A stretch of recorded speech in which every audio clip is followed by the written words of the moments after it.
So, who am I? My name is Armin Ronacher. I'm a software developer, and at the moment I'm spending part of my time working for a London-based computer game company called Fireteam. It's actually a part of another company called Splash Damage, and we do online infrastructure for computer games. So if you play one of our games with a friend, you will probably sign into our servers, and we will do all the purchases and everything there. And I also work on Sentry, which has been mentioned before. So if someone needs any coupon codes for the hosted solution, talk to me afterwards. And I do presentations at conferences, and you will also find the slides of this presentation sometime later today at this URL. Okay, but I am from this little part. It's a town called Hermagor, in the south of Austria, and it's very, very small. It has a population of 6,952 people as of 1st of January last year, and it has no other programmers other than me. So the internet is really, really useful for finding people, and this is basically how I started becoming interested with computers, is because I found the open source community through the internet. In 2003, I bought a book, and this book introduced me to Python. So I had a little bit of programming experience before. I found Pascal somewhere and Quick Basic, and in 2003 I found Python. And through Python, I found Ubuntu. And then I helped some colleagues I met over the internet to start just a community website for Ubuntu. So it just came out, and we just installed a PHP installation. And then through Ubuntu users, I found out that PHP is the programming language which PHP is written in, and then I tried to modify this a little bit, and I got frustrated, and I decided that I will totally write this again, and I wanted to make a project called Pocoo, which is going to be a Python implementation of PHP, which never actually happened, because in the process of trying to port a PHP application to Python, a whole bunch of questions come up. The biggest one is, what is CGI? Because in 2005, there was no real accepted way of doing web development in Python.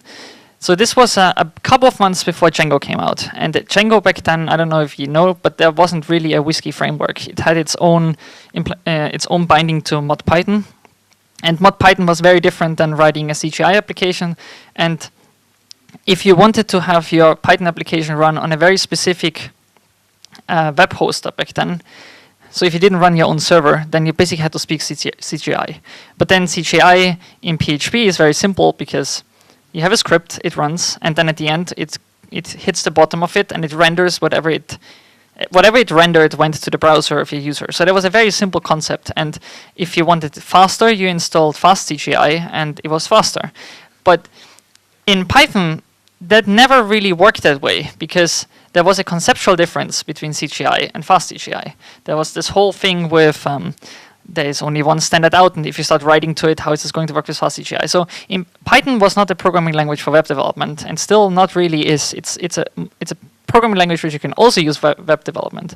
But basically, when you start doing web development in Python, you are immediately exposed to that computers are a little bit more complicated than PHP makes you believe. So I started a project which nobody ever used called Collaborate, which was GPL licensed, because everybody did GPL software back then. And it was basically a mini WSGI framework, and you could use it with CGI, fast CGI, and a bunch of other things. And then I opened an IRC channel for my PHP forum called Pocoo, and we started meeting up there and discussing Python web development. And very quickly, it attracted a bunch of people that told me that GPL is not the license to use. So a year later, or over the next year, I kind of started to investigate a little bit how open source licenses work. And I wrote a bunch more libraries. All of them eventually didn't become GPL licensed. They're all BSD now, or MIT. So that was sort of the way it went. So I had some experience with web development. I got sort of introduced into the open source community, and because that is just generally a good way to share things with other people. It eventually came that I just made more and more open source libraries. The one that has the most users is obviously Flask, and that was quite interesting because Flask, when it came out, was completely empty. There was nothing really spectacular in there. It was basically just taking all the other libraries I had and then have a setup.py which requires them all and just pre-configures them together. But Flask was interesting because it showed me a little bit that there is some marketing that has a positive impact on projects, and I never did this for my other libraries. So with Flask, this was the first time I actually made proper documentation, proper design for it, a website. So that was really useful. And since then, I made a bunch of more libraries. And generally, it seems like people like them, to some degree at least. Which is why now I'm also doing a little bit of open source consulting on the side when companies want to take their little internal pieces of software and then try to save some money by putting it. At least that's sort of the angle I would put it to. Like, if you have an internal piece of source code that really doesn't have a business benefit for your company, then you actually might save a bunch of money by open sourcing it and making it a community project. If for no other reason, then it's always good to have more eyes looking at your source than just your internal teams, which might be really, really small. So, and this leads me to sort of a recollection of why I think some of my projects work, or how open source projects work, and how not to do it, I guess. So the most important part is you can only ever build something that you use. So it's nearly impossible to build something that you don't use yourself. And it's very easy to not really use your own stuff. This is especially terrible, I think, when you're not an open source developer and you work inside a company and you build interfaces that you don't have to use yourself, but another guy's. This creates really horrible internal software where you have two different teams which fight each other about how terrible each other's contributions to the shared source code is. But more important, you can only build something that you understand. And that, I think, is something that a lot of people miss. So they have a problem. They need to solve it. It starts working. They commit it, they call it a day, but they didn't really understand what they were doing in the first place. And this is, especially with open source libraries, a really big problem. Because someone inside a company, you do something that you don't understand, but it works, and you ship it, and someone else, and the whole sort of software starts to rely on this internal piece of software. That's okay in a way, because for as long as you're in that company, you will always be able to fix it up as good as you understand. And nobody else is ever going to see it. But if you put it up as an open source project, then there will be more intelligent people than you who look at this piece of software and say, you have no idea what you were doing there.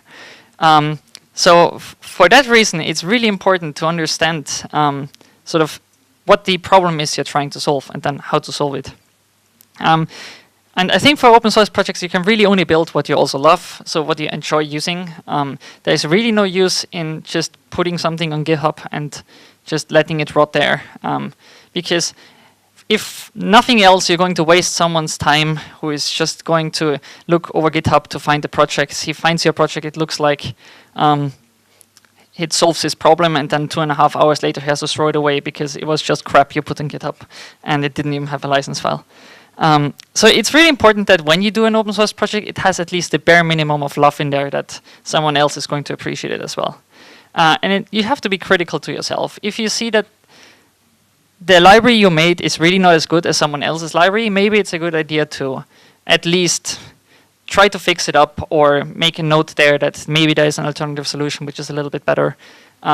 Because an open source library is not a business model. So it's like, I guess it's okay if you are in a company with 200 people and you know that your product is not as good as the one of the competition, and you can still lie to your customers and say, well, we're the best. But for an open source project, what do you gain from it? Nothing. So I think for an open source project, it's really important to be critical about what you're building. And the last part, that is really important for an open source project is to restrict your API, which is something that even very experienced programmers, I think, have a problem with, because in order to solve a problem, you need to solve a bunch of other problems. You can either start using libraries someone else wrote, or you have to internally in your project add a bunch of helper functions to solve this other problem which you caused yourself. And if you don't do that, then you can use someone else's software, and that's probably fine. But if you do it in your own software, it's very important that you treat this as an internal thing, and not just, this is also part of my library. So my library is parsing form data, but by the way, it can also do UTF-8 decoding. Because if you do that, then you will for all the time have to support it. And then, last but not least, there needs to be a good license on it, because otherwise there's no point in doing it. So into those points, I want to go in a little bit more detail. So the first thing is, how do you use your own library? Which is actually a really tricky problem, because it's a chicken and egg situation. When you, there is no point in using something after you've created it. You need to start using it while you're creating it. But how to use something that doesn't exist? And I think this is where iteration comes in. Because basically, you have a problem, you want to solve it. Very often you have no idea what you're doing. Because that's the natural thing to do. So especially if you start writing a library, it doesn't matter if it's an open source project or if it's something in a company. If you start writing this piece of code, there's a good chance that you're writing it because nobody else did it. So you will not know what you're doing. So you might make an API initially that seems to solve this problem, but you haven't used it, you haven't tried it, you have no idea how you're actually going to use it in the end. So it's really important to actually just start going over what you already built to try to make it better. And it's actually in that part really useful to make mockups. Just try to see how you would like to use your piece of code and then see if that makes sense. And it doesn't even have to have existing code yet. It's very often really nice to just make the documentation first, try to see this is how I want it to use, how I want it to be used, and then just see how well it works. And in Python especially, it's really nice because you can start mocking up with just fake data. And then you can explore your API by going through the interactive Python interpreter. So instead of actually writing whole programs or documentation or something else, you just make fake functions which just return crap data, and then you explore with it in the Python interpreter and see if the API makes sense, or if the general way you approach the problem makes sense. And then it's important that if you make a mistake, you can throw it away. I think it's perfectly fine to throw away more than 75% of the stuff that you're doing. Because if for no other reason, then you're going to do this eventually anyways. So you can just start throwing away stuff really, really early. And when you solve problems, very often the initial way you try to solve it is actually completely wrong anyways. And you will discover as you try to solve more and more of these individual problems that there's an inherent system behind the problem you're trying to solve. And I think that building a system is always much better than building individual solutions which just happen to be related to each other. So a good example there is, so first of all, a lot of these things don't really apply to my libraries, which is funny because many of the libraries people use that I built are really old at this point. So some of that experience doesn't even apply to my own libraries. So in this case, where systems are more important than solutions, I think it mostly applies to a library I just recently released, which is called Click, which is a command line utility library. It solves a very simple problem, is you parse command line arguments and you call functions. It's something that's completely not new. People have done this before. But what's interesting about the way Click does it is it has an internal system. And the system is what I would call basically a chain of infinitely nestable commands. So the system behind it is, there's a command line application, and you can take this command line application and put it into another command line application. And what supports this nested parsing is a system in the library itself. So I could have solved this problem by, so you want to have subcommands inside your command line application. So I add the feature called subcommands. But instead, what it actually is, it's just the same system, which is called command line application, applied within itself, which ultimately made it more flexible, and it saved me a bunch of code because there is no feature in there called subcommands. It's just happens to be a natural part of the solution in there, or of the system. And this is even sort of more important if your whole existence for a library is this one specific thing which you probably won't need in, I don't know, a month, 2 months. So if there is already someone else's library which just happens to solve this problem that you also have, but you just don't like the whole library, you want it smaller, then there's probably no reason for doing that unless you're really, really sure that the original library has a problem. This often happens because someone else didn't really apply the principle that internal APIs shouldn't be exposed. But if it already exists, then you really don't need to build a library for that. So I think the library, in general, an open source project needs to have a use other than its one selling point. Like, for instance, the one selling point of a framework can be it fits into one Python file, which is a nice thing, but it's like, at the end of the day, is it really so important that it fits into one Python file if there are like these many other solutions already there that solve this? So it's a reasonable thing to do to some degree, but it really shouldn't be the defining feature of a library, that it just has this one checkbox somewhere. For understanding what you're doing, this is really the trickiest part. Because when you build something new, you really usually don't have an idea how you should look at the problem. And I think a really interesting sort of way to look at computer programs is sort of this data-oriented design, which is especially popular among game programmers, where you basically, at the end of the day, you treat everything your program is doing as data transformation.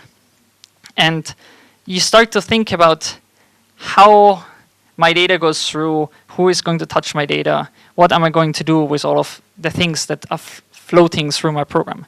And that changes pretty much everything tremendously around, because I think a very popular way to do programming is you think in all of these abstract objects that are somewhere. Like, I have this car, and the car has an engine and 4 wheels, and they're kind of plugged together in some form. But the actual problem you want to solve at the end of the day is you want to go from point A to point B, and the car and the engine and the wheels were just already a very, very specific way to look at the problem.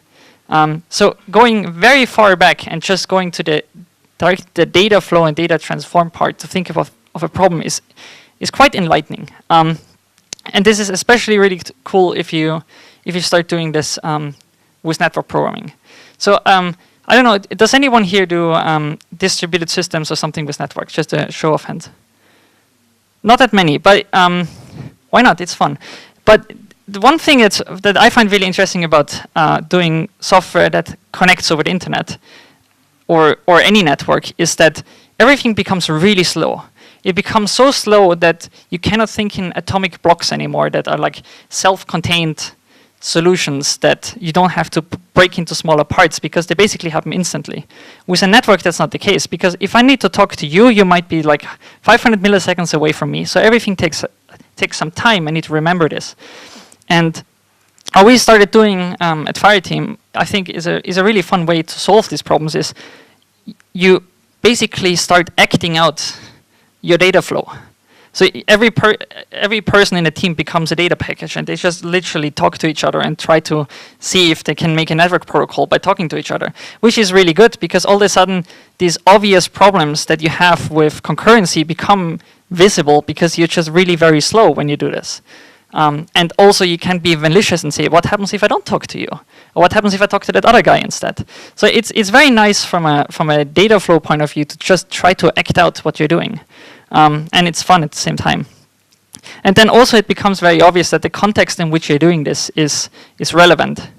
So I think when you do just traditional object-oriented programming to solve a problem, you think in a very, very, very abstract way. Like this object does something. But when you think more about your data in itself, then very often you look at the problem very differently depending on where it's embedded. Is it like in one process? Is it over the network? Is it in Python? Is it in C++? It becomes a much more interesting way to think of this problem. The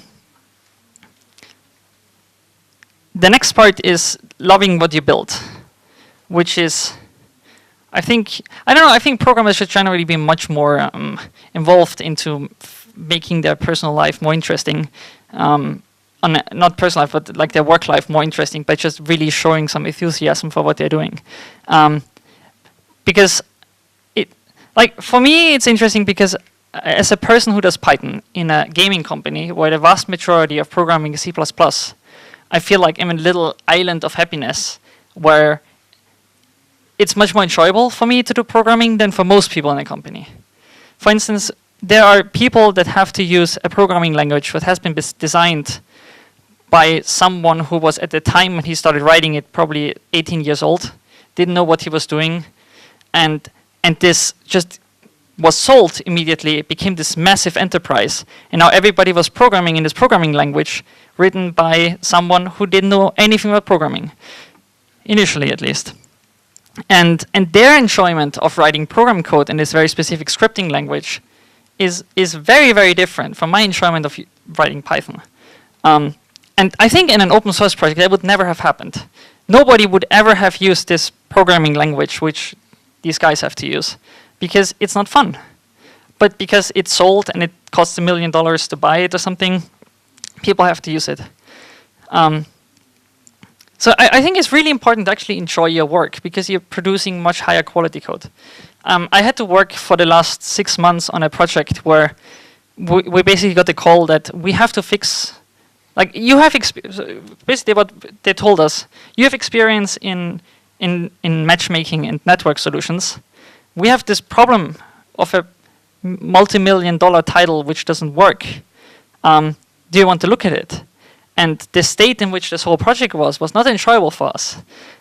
Especially it wasn't enjoyable for me because it was this general, really big project written by some people who were on this project not with the love and enthusiasm. They just tried to take some checkboxes and solve any individual bug. And like, for me, it's really frustrating when people just solve individual bugs instead of looking at the underlying issue. Because then, like for instance, Unicode in Python is a really good example where if you don't understand the underlying issue, you're just making everybody crazy. Because Unicode is super simple. There's data coming in, it's bytes, you decode it internally of Unicode, eventually send it back out, and it becomes bytes again. It's a very simple process. There are only 2 parts where you need to interact with Unicode. Input, output. All in between, no problem. But when you don't understand this principle in there, and you're just solving individual issues, then all of a sudden something randomly encodes and something randomly decodes just because that solved this particular problem. And at the end, it's just a mess. So it's really good to just, like when you see this, when you see that you're starting randomly encoding and randomly decoding, that's not fun. Clearly, that cannot be the intended way. So don't do it. So yeah, you have to enjoy using what you're building. And I think it's just the most important part about programming. And sometimes it happens that you discover that the own thing you built is not as good as something else you found. And then it's really good to just admit that you made a mistake and either fix it or just leave it alone, find something else. There's no point in just trying to push your agenda through and just keeping your project alive for no good reason. Like I had a project called Logbook, which is a logging library, and eventually I realized I really, really hate logging in general. It's not even the standard library's logging module that's the problem. I think the whole logging in itself is just fundamentally not the right way to do it. Not that I have a better one, but I hate logging so much that I couldn't do the open source project anymore. And I had to give it to someone else because I would have created as crappy of a software as the one I tried to replace. And just, yeah, if you end up in a situation, you have to give your project to someone else. There is just no way around it, because especially when you do open source libraries, people all of a sudden see like, that guy wrote this thing, and he also wrote this thing, so because I know this one is good, this one also has to be good. That's just how people think. And that's not true if you apply different forms of enthusiasm for different things. And it's really important to be critical about yourself. For me, this is especially problematic because many of the libraries people use that I wrote when I was not as experienced as I'm now. And it's really scary what happens to yourself when you discover that you have learned something. I don't know how many of you use IRC as a daily sort of form of socializing with people. Most people that use IRC clients have logs. And it's really funny to look how you changed as a human being by going 10 years back. So I have log files from when I started programming, and sometimes when I read them, I'm embarrassed about myself. But it's very interesting to see how you change over time. And now I have some libraries. For instance, I have a library, Jinja 2, where I know there are things in that I really wouldn't do like this anymore. But I'm scared to death to change it, because I know it's wrong, but it's not wrong enough that it's really necessary to change it. Like for instance, operators in Jinja 2, I had no idea how a parser works, so operators in Jinja 2 have completely wrong semantics. So multiply is more important than modulo, which just makes no sense. Normally they should be the same priority. But I have no idea if someone now depends on this misbehavior, so I don't want to fix it. And that is, I think for an open source project, that's generally a problem, because you don't want to get stuck in the past, so you need to accept that you're evolving over time. But you have this project there already, so how are you going to deal with this? You pretty much might hate now what you did a year ago. And now the obvious conclusion from this is, why don't you do it again? Like I have Jinja 1, I have Jinja 2, why don't make Jinja 3? But the problem is that there's this second system syndrome, I think it's called, where you already know all your mistakes, so you're going to do it again, and the new thing you're building is so much more complicated than anything else you built before that it's just going to fail immediately. Also, very often what you actually want to improve is not nearly as important to your users than you think it is. So if I think Jinja 2 internally is no longer as good as I want it to be, and I'm going to make this new Jinja 3 thing, most people don't care. And it would just be wasted time. So it's a very fine balance between is what you built now and you don't like anymore really so bad, or do you just have to accept it and just live with it? And sometimes you have to rewrite it and sometimes you don't. And very often, actually, I think I'm now on the side of it's a better idea not to rewrite it, because most things are not enough broken that you should do it. And maybe someone else will think it's broken enough and he will rewrite it, then it's good anyways, because that's the whole point of open source, that someone else can replace your whole infrastructure and not have to fight with you. Yeah, I think it's always very terrible. And I think in the Python community especially, we had this thing where people for a really long time tried to outdo each other by making another web framework. Instead of just working a little bit more together and trying to solve actual interesting issues, because at the end of the day, Django, Flask, all of these frameworks are close enough to each other that there is really no point in making specific solution for a very small part of the infrastructure. Like, it's much more interesting to make a URL parser library than to make Django URL parsing, Flask URL parsing, Pyramid URL parsing. Just make a URL parsing library and use it with any framework. So anyways, that's unrelated to this, but I think it's a terrible idea to just try to replace an open source project just to put your name on it, or just because you like it more. But if you hate it so much, then go ahead and make another one. For restricting the API, there are really many different reasons for why you should do it. And the biggest one is that an API is a contract. Basically, when you make a function, and that function is exported from your module, then people will start calling it. And the behavior of that function is now what you guaranteed to your user within a certain limit. And when you decide that the functionality is fundamentally wrong, then you can change it, but you're breaking everybody's code. And you don't want to do that because it makes unhappy users. So the more functions you have, the more API you have, the more behavior you have, the more expensive it becomes, because making a contract with someone is really expensive. Because you have to really consider how you're breaking compatibility. And very often you accidentally expose some functionality which you didn't really intend, and then all of a sudden you have more virtual cost you have to pay for this. Any function, any API, anything you have doesn't just make the whole thing more expensive, it complicates maintenance so much that you can lose the motivation on your own project. I learned this a very hard way. I put so much functionality into a library called Werkzeug, which means toolkit, because I thought it's the library for everything, that I now just have a very hard time actually maintaining it, because I see this thing doesn't work and it should be different, but I can't break it now because everybody who uses it already would be disappointed. So it's really okay to keep things private and not try to expose them just because you can. Because if people really discover this functionality, which is not documented, and they say, why is it not public, then you can have a reasonable discussion if it makes a sense to actually put this public. So going the other way doesn't work. But later taking a piece of internal functionality and making it public is a much better idea. And this is really hard to control yourself, because I'm exposing way too much functionality in my library still. And it just makes my life harder. And I think it makes everybody's life harder. You can also go the wrong way and not ever expose some internal API, which would be useful.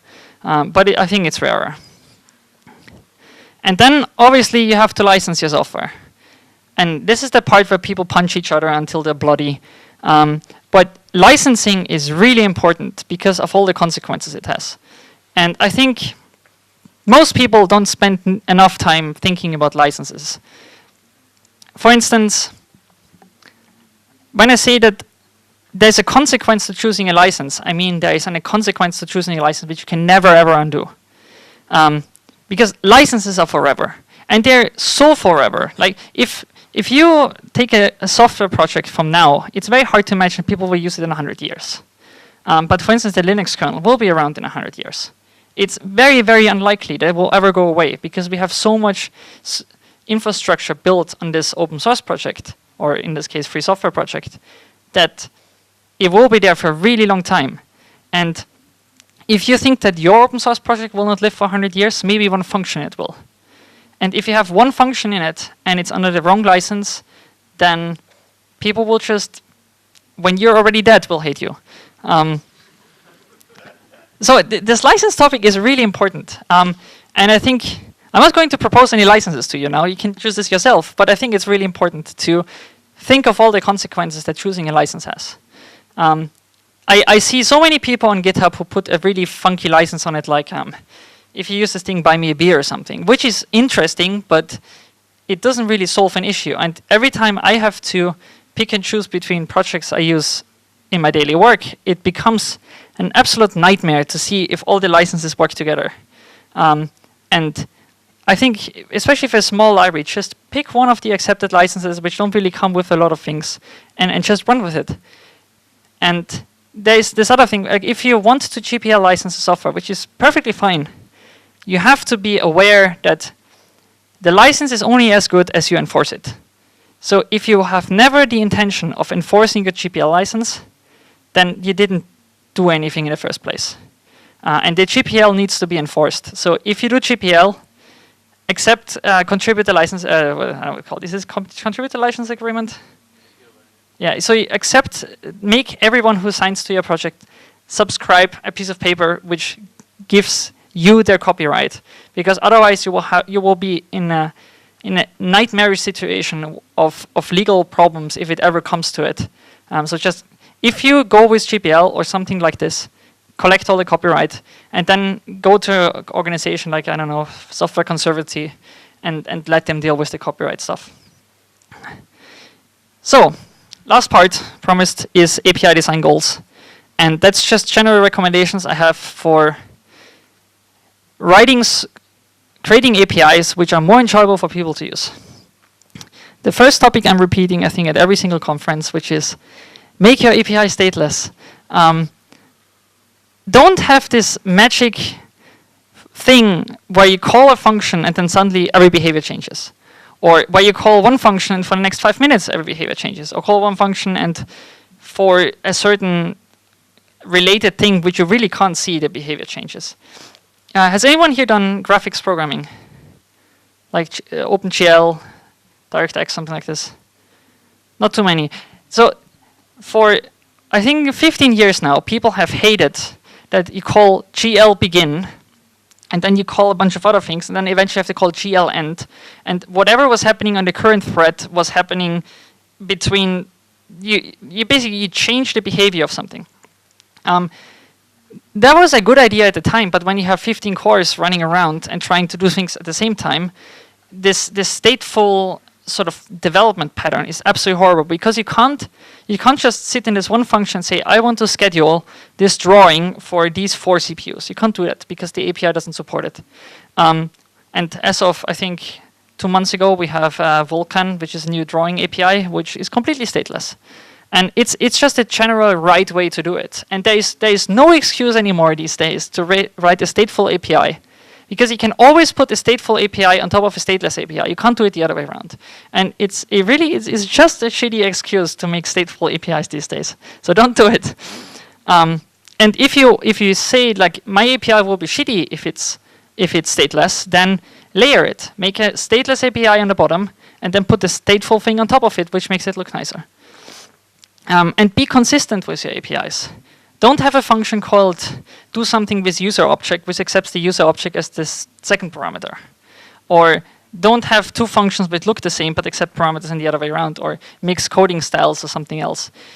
You might not think it's important, but people really hate you when you just randomly do things. There should be at least some consideration about how things should be named or how things should behave. And just make your API as small as possible. Just, if you can remove API, remove API. The new Vulkan drawing API has, I don't know, I didn't check yet, but I think they have like less than maybe 30 functions. OpenGL, I don't know, way above 1,000 functions probably. So you can just get away with a lot less API. It's a really good idea. And if you think you need another function, maybe you don't. Maybe there's a system missing. Maybe instead of having draw rectangle function, you have a draw, I don't know, polygon function. And then the rectangle function is just a specific version of this. And be aware that any of your abstractions will just inherently leak. That's just how it is. So maybe just accept this. Don't build abstractions if they are not worth it. I think we all should at least have now accepted that remote function calls are already quite bad, but trying to expose whole objects over the network is never going to work. I don't think we're doing this anymore, but SOAP and technologies of that sort of nature are just, they're so leaky that we should never ever try to build them anymore. And then once you're happy with your API, write documentation. It's really important, because if people can't see your project and figure out how it works, then you might not have built it. And this is actually the last slide. There is no slide called write tests, because there is a fine line to draw, I think, with tests.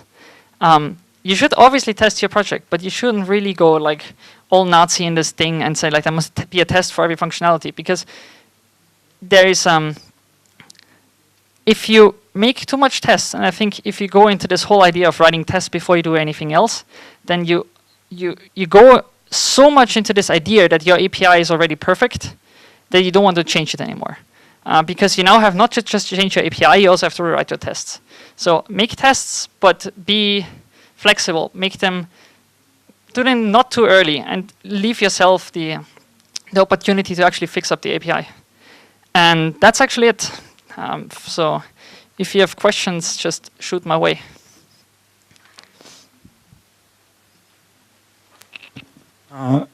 Can you say some words about community building, because my experience, like you open source something, and if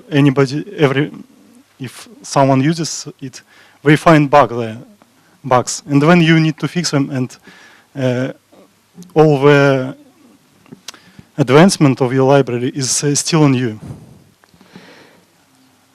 So the thing is, I'm terrible at building a community, so I have a lot of people that use Flask, but if you look at how many people actively contribute to Flask, it's quite a few, but I think at the moment there are 3 people who are allowed to commit something, because I should spend more time on actually building a community around it than I actually have time for, or like, for me it's always a problem, like, who do you trust? Because the problem is not building a community in size.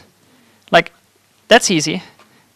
It's marketing, because you just market your library, and there will be users. And depending on how fancy you want to go with marketing, you can get more and less users. There is a perfectly valuable thing to just buy a bunch of mugs and give it out at the conference, and your mug says your project name, and everybody will at least know about your project name. And then it's a community. But making a high-quality community who contributes to your project, does documentation, a bunch of other things, I think I would have to refer to the Django people who have a really good community. Like, Django has a lot of contributors to the project. They have many who write documentation. They have conferences. They have sprints where people go. They have a bug tracker which is managed in a way where you can actually figure out which problem to solve. I do an abysmal job at this because I have more fun building myself something than managing a community. And I don't know what the proper solution for this is. I would like to know as well, because whatever the Django team is doing, they are amazing at this. They have a really well-managed long-term open source project with a friendly community and many, many contributions. And ultimately, this is what open source projects should try to aim for. But that's, I think, one of the hardest parts. And one more question. What do you think about limiting scope of your library? So that you say that this will do that and won't ever do that and that. And in some point in the future, you hopefully reach a point when you say, so it's now feature complete and I only fix bugs. I think that's reasonable, generally, to restrict the scope of the library. Traditionally, I think the Python community had a problem with this, because our packaging ecosystem was just so terrible that people hated, like, if they heard the word dependency, they were just running away screaming. But I think now it's much more reasonable, and we can actually start building smaller libraries where you just say, like, this solves a very specific problem. And it's, especially in Python as a programming language, it's very easy to build extensible things.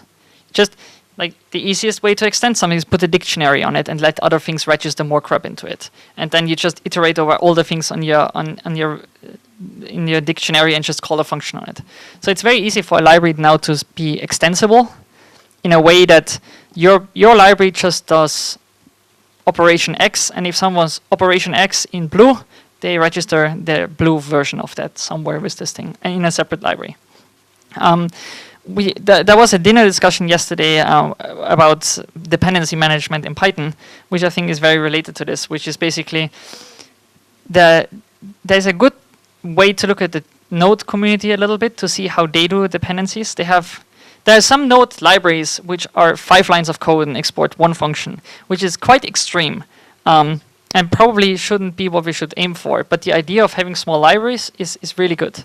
But I think we should still be a little bit conscious about how many dependencies we actually introduce on people. Because if you have 2 libraries which depend on some other crap and then they're in different versions, then you just made everybody's life unnecessarily hard. And we shouldn't do that.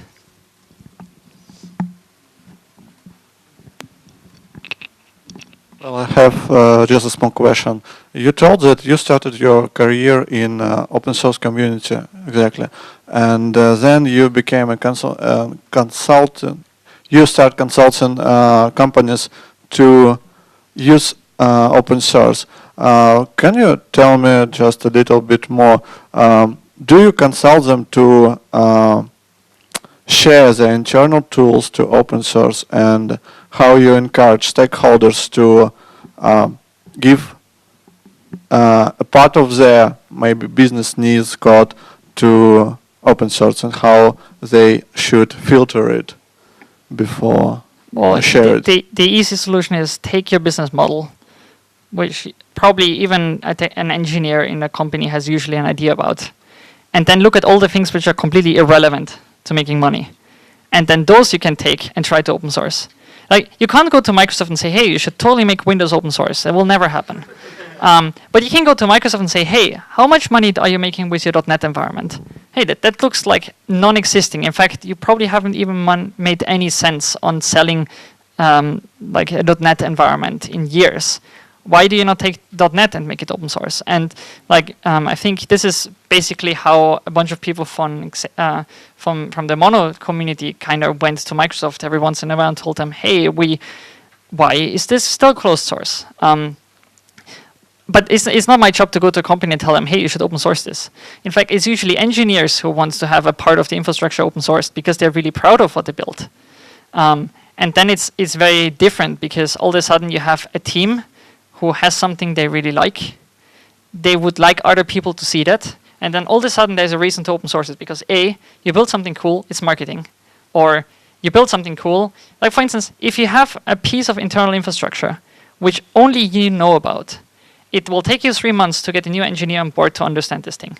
But if that piece of infrastructure is an open source project, then, and that is a popular open source project, then people will be much easier to get into this, to get interested on this. And also you all of a sudden start saving maintenance cost for this piece of infrastructure, because there are so many other people that use it. So it just depends. Like, if you have this part of your infrastructure which is a little bit too big, it's a little bit too well maintained compared to everything else, because there are people behind it who care, then maybe that's the area you should take and make an open source project out of. But I'm not going to go into a company and tell them, hey, you should open source all your shit, because that doesn't work. It needs to be something which is not related to them making money, and it should be in already a good state that it works. But I think we're at the point where a lot of companies just naturally accept that open source is just the way of life for some libraries. And like some things can't even work anymore if they're closed source, just because there's no market for it. And if we wouldn't have things like the Unicode project with all the Unicode libraries, I don't think we would have any jobs anymore, because people have an expectation that they can send an email from Russia to Germany and they can read each other. And that wasn't always the case. And now that just needs to be an open source project, because otherwise it becomes too expensive for every single company to maintain this Unicode thing. So I think it would just naturally come for certain areas that the expectation is this is open source. And I think this is how at Fireteam we approach some of the things. We open source very little, but we at least write our internal software in a way that we can open source at any point in time if we think it's the right way to do it. So yeah, that's that.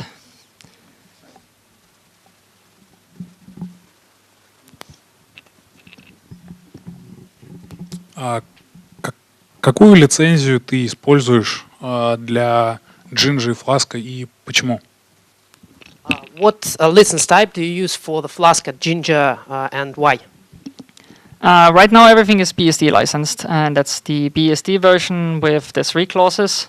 One of them says you must not use my name as an advertisement for your own forks, basically. That was what I found reasonable as a license in 2007, and I still think that's one of the most reasonable ones. But this one line with you must not make advertisement with my name, I never enforced. So I might as well use the MIT license, which leaves that clause away.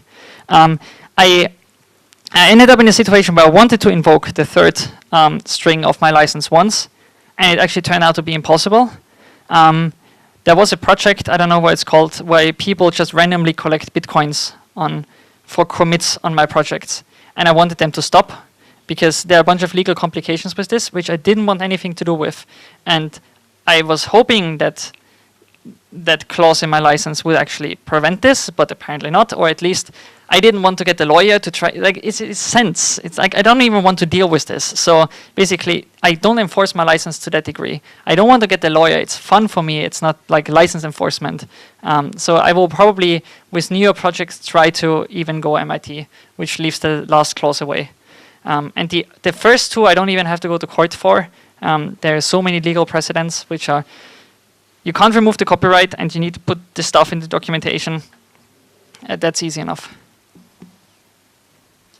How many time in the last year you spent on your open source libraries to contribute and support? Very, very little.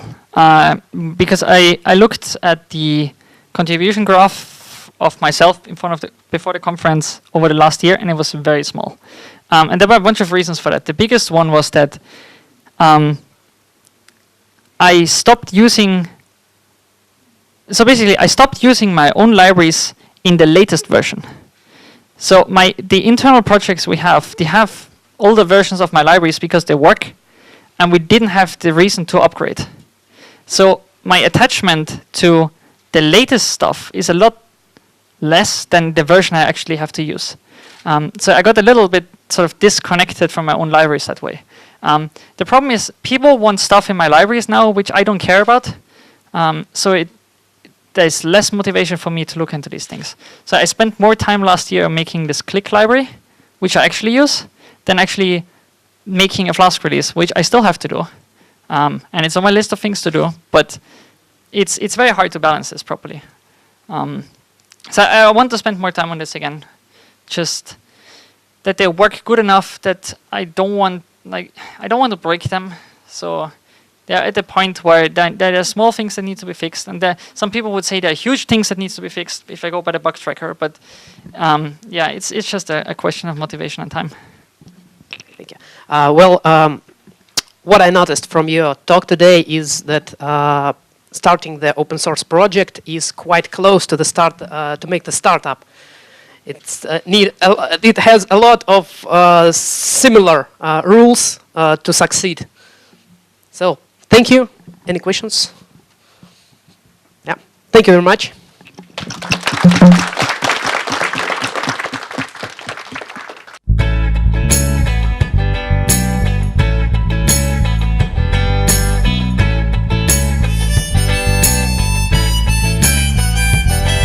Elle était de ces femmes qu'on rencontre le soir